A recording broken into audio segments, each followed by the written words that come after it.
Okay, welcome everyone to my third devotional. This is on spiritual discipline. Now, before I get started, I just want to say that anyone who is in the path of this storm, I hope you are prepared and I hope you are safe. And I pray that you and your loved ones will be safe during this time. Alright, with that said, today we're going to look at spiritual discipline. God disciplines his children, but exactly how? Well, let's look at what discipline is for a moment. Discipline is what I believe is it's an act that is bestowed upon us when we do wrong. Discipline is supposed to teach us right from wrong and that there are consequences to our actions so we don't go astray. And God also disciplines us for the same reason. Now, I shall read, it's a little bit of a long one, but I shall read Hebrews chapter 12, 5 through 11. And have you completely forgotten this word of encouragement that addresses you as a father addresses his son? It says, "My son, do not make light of the Lord's discipline, and do not lose heart when he rebukes you, because the Lord disciplines the one he loves, and he chastens everyone he accepts as his son. Endure hardship as discipline. God is treating you as his children. For what children are not disciplined by their father? If you are not disciplined, and everyone undergoes discipline, then you are not legitimate, not true sons and daughters at all. More so, we have all had human fathers who disciplined us, and we respected them for it. How much more should we submit to the Father of spirits and live?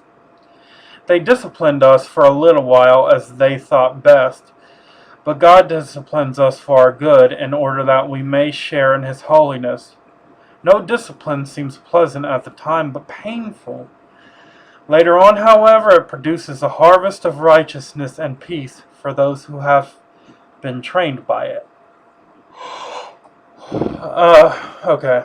So, as we can see, the act of discipline is an act of love. A loving parent disciplines their child because they don't want their child going astray in life whenever their child messes up and makes mistakes, and we all will eventually make a mistake in life. Maybe it's nothing major, like committing a crime or a major crime or whatever, but we are going to do something that's bad, and our parents teach us through discipline that's bad, don't do that. Now, when we think of discipline, we think, some parents spank their kids when they're younger or ground them when they're older, but how exactly does God discipline his children? I mean, he doesn't send an angel to guard our room on Friday night so we can't go play laser tag or whatever from our friends. So how does he do it? Well, let's look at an example. I'm sure we all know the story of David and Bathsheba. David committed adultery with another man's wife, and God was upset with him for it. He brought a prophet, Nathan, and Nathan told him this parable about this sheep and this guy who loved the sheep. David got mad, and Nathan told him, "The guy is you." That's what David did with Bathsheba. Now, God brought wrath upon David.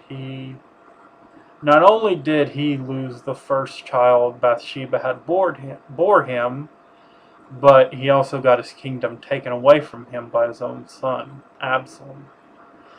And he was put on the run. And, eventually David did return. He turned back to God. He realized his mistake, and God restored his kingdom to him. But it was a very trying time for David. I believe this was even worse than he was pursued by Saul, because, this was David's son, Absalom, and It hurts when your family members betray you. But you see, all this was God disciplining him. God telling David what you did was wrong, and here are consequences you have to suffer. So what God does when he disciplines us is he lets us suffer consequences for a little while. As I said, God won't put anything on us more than we can bear, but he will let us suffer for a time so that we don't stray on our path, so that we know it's right from wrong. It's like I said, discipline is an act of love. God, like our parents, he doesn't want to see us hurt like that. You see, a loving parent doesn't just wake up one day and like, I think I'll ground my kid today. Kind of bored, don't have anything to do. I'll just ground my kid, or whatever.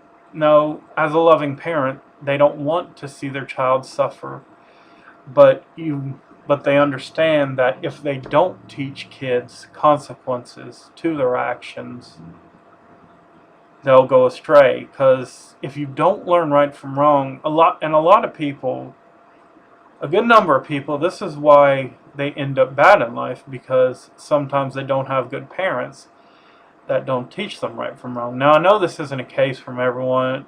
For everyone, some people are just naturally really bad, and discipline doesn't, help everyone. Usually, that can be due to a mental condition or whatever. But some people, they just can't be helped in that way.